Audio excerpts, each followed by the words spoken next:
This is episode number 5 of the series and the history of Trailblaiz and the making of Trailblaiz. So thank you so much for following along if you've been following along on this journey where I talk about what I truly care about when it comes to building this app and the road that it took me to get to this point. And it's been a long and bumpy road. If you've been following along, you know. And this is only just the last little while. A lot of this work started many years ago after my divorce and like leaving my family and like almost like choosing to be an absentee father and like having to really pull myself out of the mud from there and to go to leading men's communities and dad's communities so that they don't make the mistake that I almost made, to now making real impact in my local neighborhood here. I run the largest dads group in the country at close to 2,500 members, and most of them are very active and care about the communities, care about their family, care about what it means to be a man, and care about showing up. And we show up for each other as well. So that's something I'm extremely proud of.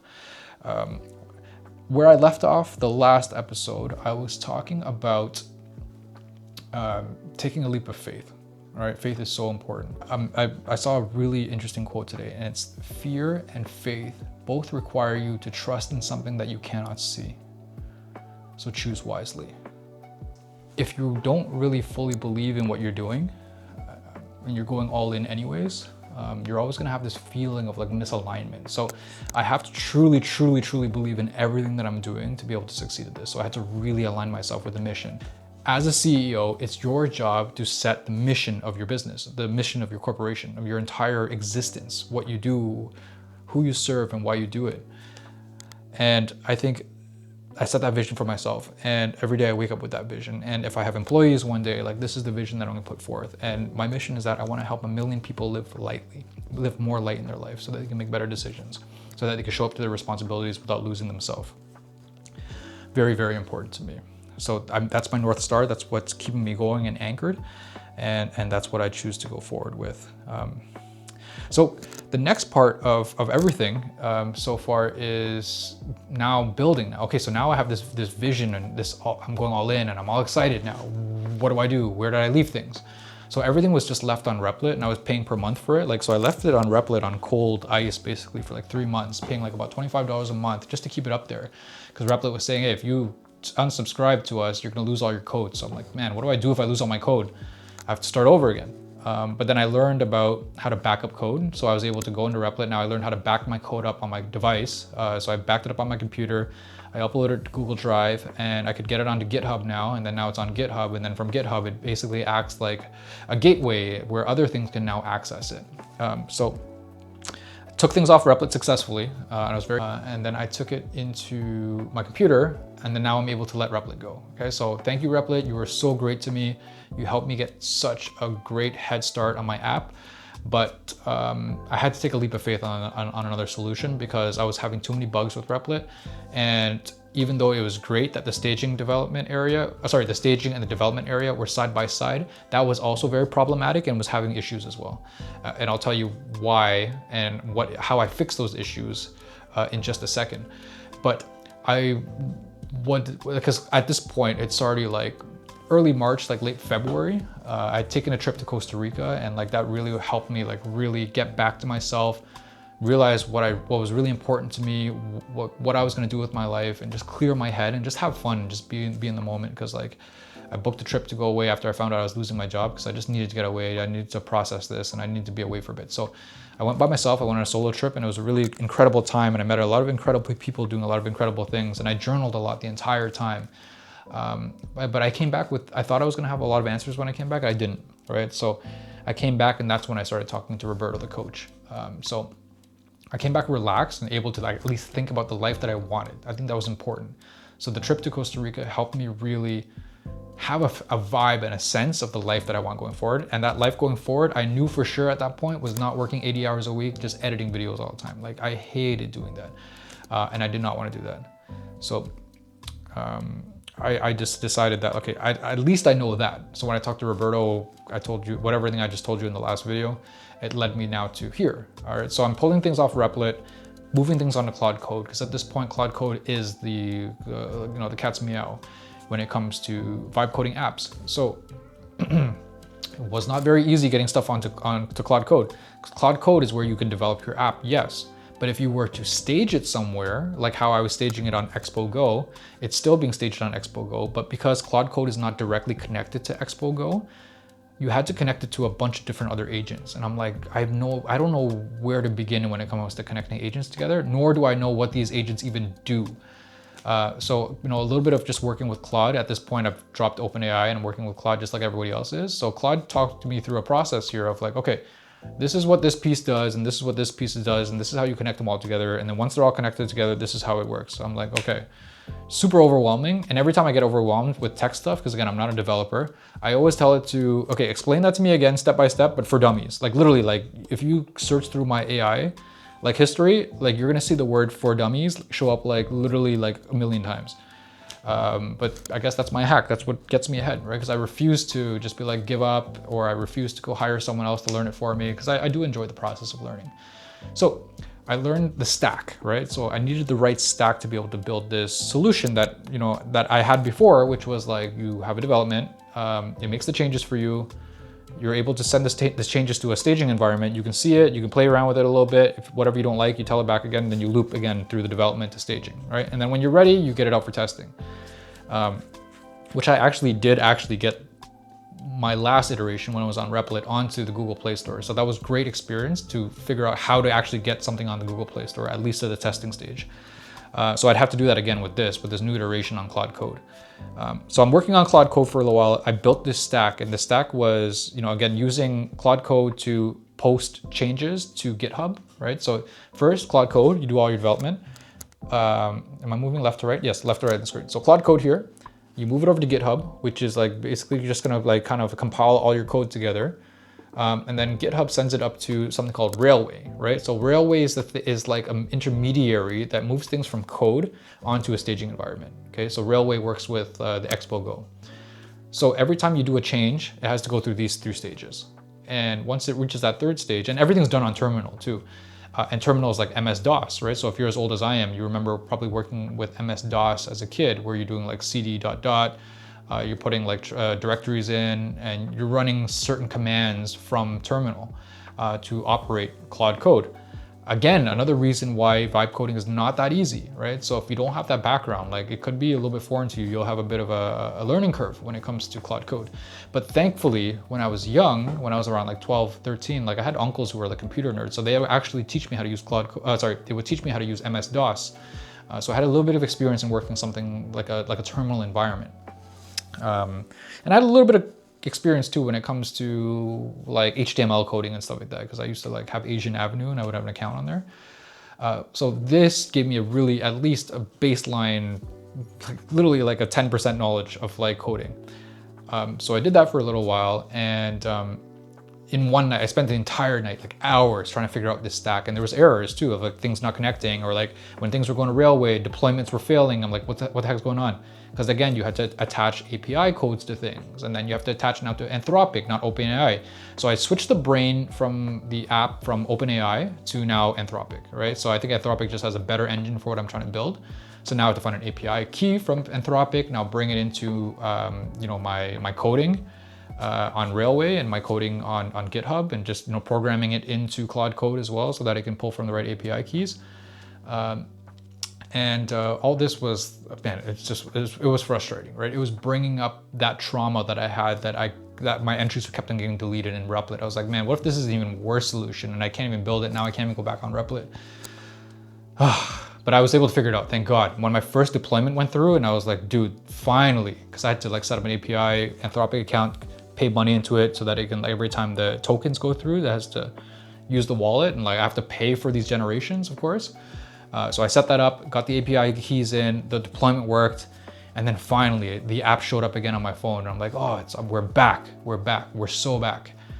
And that was a really, really big achievement. So again, I'm iterating now, right? And I'm finding that the Claude Code is doing such a much better job at actually not having bugs, right? Whereas Replit would do things, and I'd be like, hey, I told you to do this. Why is there so many bugs? And it's like, oh, I don't know. We looked at this. Did you try this? Did you try that? Did you try this? Did you try that? And I'd be like literally down this rabbit hole trying to fix this one bug forever, until I pretty much damn solved it myself.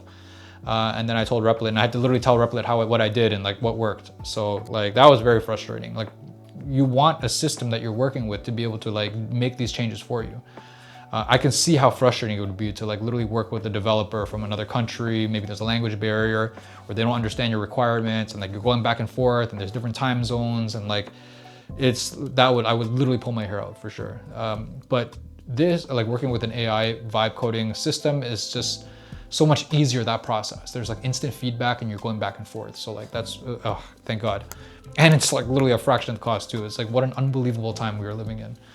So I built it, I've reiterated it. I had a lot of feedback from my last app, from where I left the last app to where it is now. So I inputted all this feedback in. Claude Code did an amazing job getting it from like V1 to V2. And V2 was incredible. It was blowing my mind. It was like, wow, this is actually going somewhere. Like this is actually building something that could really have an impact on people. And I had always told myself, I'm gonna do 10, 15 entries myself, and I wanna make sure that it's a good experience, that I enjoy it before I get it out for testing. And that's where I'm at right now. I'm about like 10 days into testing. I've been taking my walks. I've been talking into both my phones. I have a Google Pixel 8 Pro for my Android, and I have an iPhone 16 Pro, Pro Max, not Pro Max, Pro, which I'm using for videography as well. So I'm testing on Android and I'm testing on iPhone, and I'm using both of them. It's fantastic, it's great. And that's where I'm at right now. So I'm like, in the meantime, what do I do? Okay, I'm gonna work on social media, because what I was saying before, building now is 10% of the battle, right? Am I gonna pour all my eggs into just building this app now? Because there's a whole mountain behind it that I have to climb, which is the selling and the marketing of it. And I was like, man, what am I gonna do? Like, do I run ads and stuff? Or like, what the hell do I do? I've always been someone who's like into content. Of course, that's why I got into videography. And I was like, you know what? I had a podcast, I had a YouTube channel, and I always wanted to perform. I acted for a while. Like, I love performing, but like somehow I found myself at behind the camera, because like maybe I was hiding behind the camera, like behind my insecurities, just my technical abilities, and just being like there. You know, I think there's something really there internally that I was like, you know, I enjoy creating. I enjoy the creative aspect of this, but I belong in front of the camera. This is where I belong. So I was like, you know what? Why don't I try to create a personal brand and talk about self-awareness and talk about my journey that I'm going through in my job loss and reinventing myself and learning how to be better with my finances, because now I have to be self-employed, and like be better with my timing and my scheduling and my routine, because I don't have a 9-to-5 anymore. Like I have to like set my time so that like my son's life doesn't suffer, right? So that I can actually spend time and having dinner with him and like spending quality time with him. But this was so much, like I was like, how can I do this? Like I feel like I need to be given a routine, or else I won't be able to do this. So these were things I wanted to focus on. I'm like, okay, while I'm doing this and while I'm learning better money habits, better scheduling, why don't I just document this process and like make reels and like videos, and it'd be like really real and authentic, like self-reflections, because I'm selling an app on self-reflection. So why don't I start doing some self-reflections? Why don't I start making some of these videos and then, you know, putting it out there and see if I can build an audience with it. So like I'm like about 2 or 3 weeks into doing that right now. At first people were like, what the hell are you doing? Like you're just making videos about you losing your job and like having a sob story. And like, this is super depressing, bro. And I'm like, yo, just trust the process, okay? Like, because I was kind of telling my story like a couple of weeks in advance, right? Because like as I was already fired up and making content, like I was like, okay, yes, 2 weeks ago I was like depressed. So I have to like make videos about me being depressed right now, even though like I'm in a good place and I'm growing.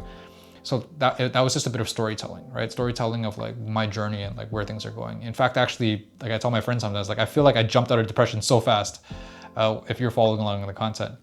But that's neither here nor there. So the idea was to create that content, but also to create a Trailblaiz account as well, right? So this was going to open like concurrently. Trailblaiz account was going to be faceless and would be giving you journal prompts and like interesting things to think about in the areas of like life balance and relationships, and just it would give you journaling prompts, right? Like it would just be a cool page about journaling and helping you journal, but also, you know, promoting the app and, you know, getting people to sign up for beta testing as well, or signing up for early founder updates, or like, you know, just news about what I'm building. And the idea is that I'm trying to build up hype, and I'm trying to build just a lot of really cool excitement around the app and what I'm doing. So I'm like, okay, how do I do this, right? The logical thing is you build a website and you get signups. I'm like, okay, so how do I do that? I've built websites before. I've hired people to build websites for me before. Now I have to build a website, I have to build an email address, and I have to build a way to be able to collect emails. So there's a lot of solutions for things like this. Like you can go to MailChimp and the MailChimp will give you your own landing page, and like you use that landing page, you pay a little bit extra, you can use your own domain name and stuff like that. And then you have to hire a web developer, or you could use things like MailChimp's like website developer, and like there's other sites as well that provide that service where like you could just drag and drop and just kind of build your website in a way that can pull emails, right? Like that's the only like purpose of that website. It's a one-page website. You can scroll up and down, you can learn about the founder, you can collect emails, and you just, and then the email system in the background will just send an email out to them. And then as people sign up, you start building a list, right? So simple enough. Like I could have went to MailChimp, but I was like, you know what? I want like a nice website. I want a website that looks like cool and like really just it's branded. And I just never really liked drag and drop website builders anyways. I thought that was like so like 5 years ago, 6 years ago, like Wix.com, and I was never into Wix.com. I was always into WordPress. Even though I couldn't code it myself, I could go into the background of my WordPress coded site and then I can make changes in it. So I was like, oh, it's cool. This like speaks to my HTML background from like back in Asian Avenue back in like the 2000s. So I decided to build my own site. So I'm like, hey, all these AI ads I'm getting so far, it's like, hey, build a website in seconds. And like all my friends were building all these beautiful websites in like seconds with just a couple of prompts. And like, I was like, why don't I just do that? Like I've been doing everything. If I could build an app with AI, like I can literally build a website with AI too. It's not gonna be that difficult. It was a bit more difficult than I thought it was gonna be because you have to build the site. Now you have to like buy the domain, which I've done before, buy the hosting, connect the domain to the hosting, sign up an email on that hosting account, and then now sign it up to a third-party site that pulls emails for you, unless you want to do it manually. You don't want to do it manually. So I found a free site. So I'll tell you the stack in 1 second right now. There's a bit of a backstory to that too, because I was on GoDaddy before, because that's where I would just all buy my domain, because I thought that's all there was. So I'd buy domains from GoDaddy and I would buy web hosting from GoDaddy as well. My 2 other sites originally were bought from like Legacy Videos and 9 Mile Creative, my video business and my legacy video business, were both on GoDaddy, hosted on GoDaddy.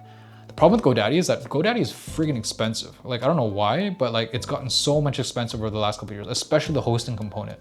So every time my sites would go up for like my domains and my hosting would come up for renewal, I was looking at like a $700-800 bill for like 2 or 3 years of domain renewal and hosting renewal. And I was like, damn, that's a lot of money for like a site that like barely even does anything for me right now. Things that are just deviating from my focus. And I don't want to add another then, because if I build a Trailblaiz one now, I'm literally paying triple for 3 websites. And I'm like, okay, there's got to be a better option. So I found Web Hosting Canada. Really, again, nothing in this video is sponsored at all, but I found Web Hosting Canada. They were able to transfer my domains over from Legacy Videos and 9 Mile Creative, transfer my domains and my hosting. So now I'm hosted on Web Host Canada on all 3 websites. And it was a fraction of the cost of like GoDaddy was charging, like a significant fraction of the cost. So I was like, okay, now I can have a website. I can have, and that took a while too to like kind of retransfer and like transfer domains over and like change all this coding in the background when it comes to websites and like cPanel and stuff and like WordPress. But I figured that out too with the, it's incredible all the stuff that I was able to figure out just on my own, maybe with a little bit of help from AI. A lot of help from AI actually, but I felt such a sense of accomplishment to be able to do all this stuff. So it felt nice. So it's good to take your time to actually learn through these things and like move through them. So I did that, got everything over. All my websites are over now, and I signed up. So here's the stack. So domain, web hosting, and email, all hosted on Web Hosting Canada, WHC. So that's all set up. I built my website using Cursor. Cursor is like this AI development kind of like terminal. It looks like Replit actually. So you just type stuff into it and it just builds stuff for you. So it's like it deploys AI agents and just builds things for you. So I'm like, okay. It was one of the things that was suggested as something that I could build this website on. There's other options as well, base 44, other things like that. But I was like, I want to try Cursor because I've heard of Cursor. I've heard of a lot of programmers using Cursor. So I'm going to try to learn Cursor.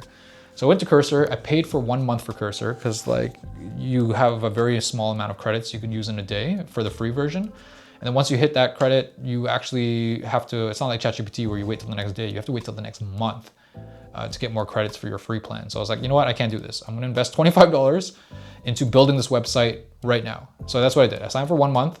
I've already canceled it. And I built my website out. I was like, hey, here's the app. Here's the information. Here's all the code from the app. So you have an idea of like what this app does and like what it's all about. I had fed it some other things too, because I had like Notion, like not Notion, but I had things in OneNote that had tracked like, you know, who this is for, you know, my ICP, ideal client profile, things like that. Like whatever I could feed into like building this website, I did. I gave it all this information. I'm like, here are the brand colors, here's the logo, here's like the brand guide. I actually developed a brand guide from it too, actually. So I was like, here, develop a brand guide for all this, use this brand guide to build this website for me. So then it did, and it came up really beautifully. I was like, oh, this is looking really nice. So again, it's the same thing as building an app. There's a development area where you put the information in to build the app, build the website, the interface, like how it looks, and then they put it on a staging site, right? So here's the staging site, here's what it looks like. Okay, so I look at the website, like, okay, it looks cool, it looks beautiful. It does exactly what I need to do.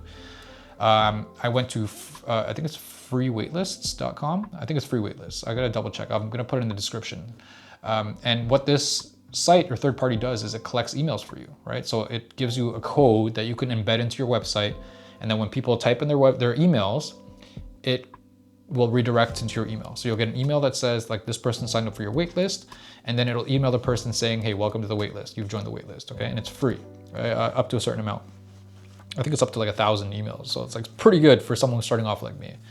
So I got this, like even that was, you had to like take the code, the embed code from free waitlist. You have to put it into Cursor and be like, hey, Cursor, code this somewhere into the site where I could pull emails, okay? And you can actually adjust it to adjust the colors too. So adjust the colors of this box so it matches my website. So I was able to do that too. That was a bit of a challenge at first. So everything looks cool, everything looks coded, everything looks consistent with my brand guide. I'm now able to get it out. Now what? Okay, now I have to like take the staging website, all the code from the staging website. I have to now go into the hosting from Web Hosting Canada for trailblaiz.me, which is the domain. And now I have to upload all these files in this little zip folder that we created from Cursor. So Cursor exported like the zip file of like a whole bunch of different a whole bunch of different folders and files. That is basically how a website responds and acts. So there's code there and there's assets, right? So then you upload all this onto cPanel, onto the hosting, and then like you just hope it works basically after that. There was a lot of problems with my hosting a domain. So for a couple of days I had to be on just like on tech help with WHC. And I even talked to my buddy who's a web developer, and he was trying to help me figure it out. He's going through my code in the background and the domain zones and editor and things like that, kind of seeing where the problem was. So we were finally able to fix the problem at least. So website, lo and behold, it's up. I'm like, yes, this was a huge milestone for me, even though it wasn't that much work. From someone who had no idea how to do this from beginning to end, I coded my own website and I got it up online onto my own domain and my own hosting that I set up by myself. So that was a very, very proud accomplishment of me. And now I'm able to start collecting emails. So I sent emails out to people who I've already spoken to in the past. And mind you, I've already started my social media, right? So I've gotten the social media out going already. I'm starting to post on LinkedIn about what I'm doing, starting to post on Instagram and Facebook and TikTok about what I'm doing. So people are like, I'm linking, like the link is in the bio in TikTok and like the link is in the bio in Instagram.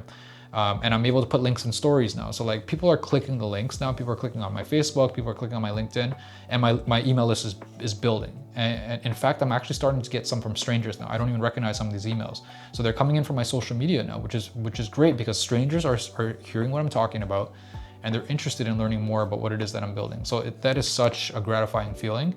And I'm visualizing like this list becoming bigger and bigger and bigger and bigger, and like getting super hype, and the community becoming bigger and people learning about what I'm doing and why I'm doing it. Like, man, if someone watches this video and signs up, I'd be eternally grateful. My mind would be blown. I'm like, holy crap, you guys actually care about what I'm building. So that's where I'm at today. I am almost ready to get things out for testing. I'm gonna try to get things, well, not trying to, I'm aiming to get things this week onto the Google Play Store, onto the App Store on Apple, on iOS, setting up my testers, getting things out to my testers so that you guys can get the app, start playing with it, and like letting me know what you guys think about it.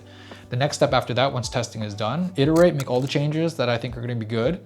I might do a second round of testing at that point, or I just might test it out myself at that point. If there's any features that you guys really, really love or really hated, I'm gonna be like, you know, I'm doing a little bit more mad scientist work and like making it so easy. Because my goal right now, and I'll probably end it up here, I'll end this here. My goal is for this app, at least for the first 30 days when you're on a trial or something, is that you love it enough that you just get a ritual going. I just want you to have a ritual going, right? The insights are great, all this other stuff is great. Like a lot of this stuff is gonna take a while for you to really implement in your life. Your life is not gonna change overnight. Your life is not gonna change in 1 month, okay? your life changes once you get enough insights and you show up enough for yourself over and over again. You start slowing your life down, you start slowing your breath down, that you can start seeing these patterns that are emerging in your life that constantly keep on coming up over and over again. Sometimes you're too busy to realize these patterns or see them surfacing, or sometimes there's so many thoughts going on in your head and so many priorities going on in your head that you don't have a chance to sit down and think about it. And then as you think about other things, they slip out of your head. So what this app does is that it keeps it all together for you, okay? It keeps it organized for you, that when you do have time now to go back and reflect, when you do have time to make further reflections, you're able to sit back with yourself and think about, okay, what's really important to me? What needs my attention right now? And who is the person I want to become? And what are the steps I need to do today to embody being that person, to reach that person when you have the time set for it, or like when you've set the goal for it. So that's really the gist of what I want, right? So within the first 30 days of using it, it's really important for me to get people to get into the habit of journaling. If they get into the habit of journaling and they don't want to subscribe and they go off and they start doing a manual journal every day and they're writing every single day, I would have won, because my mission is to get you journaling, to get you more self-aware, to get you into the habit of being with yourself and reflecting with yourself. So I'd be totally happy if your life changed and all you did was really like tried the app for a bit, thought it was cool, and then went off and just journal every single day yourself. And your life got better, your relationships got better, everything got better. I would be eternally grateful. But hopefully you love my app enough that you continue to subscribe with it, that you grow with it, you share with it with your friends. And I wanted to build a feature into it that like you could share certain parts of your journal as well, that like, you know, on social media, and like you would have a Trailblaiz card on it and being like, hey, you know, I answered this question with this, and like I felt like this might help somebody, and put it out there in the world. You know, it's your personal journal, it's your personal diary. You can keep whatever you want, you can share whatever you want if you want to share it. I haven't built that in yet. It probably won't be in the testing, but that is like a version, like a view 3 that I'm thinking about in the future. So that's where I am today. I'm gonna hope to be able to just keep posting these and keep making these every week or two. I feel like they're coming very naturally. I just did 5 episodes right now and I felt like I spoke very passionately in a way that I think would keep you engaged on my journey. So if you have stayed and watched to the end, and I know it's so hard to keep anybody's attention, thank you so much. Thank you. I've really shared a lot of like intimate details about my life over the last like 5 or 6 months. And I just can't wait to see where I'm gonna be a year from now.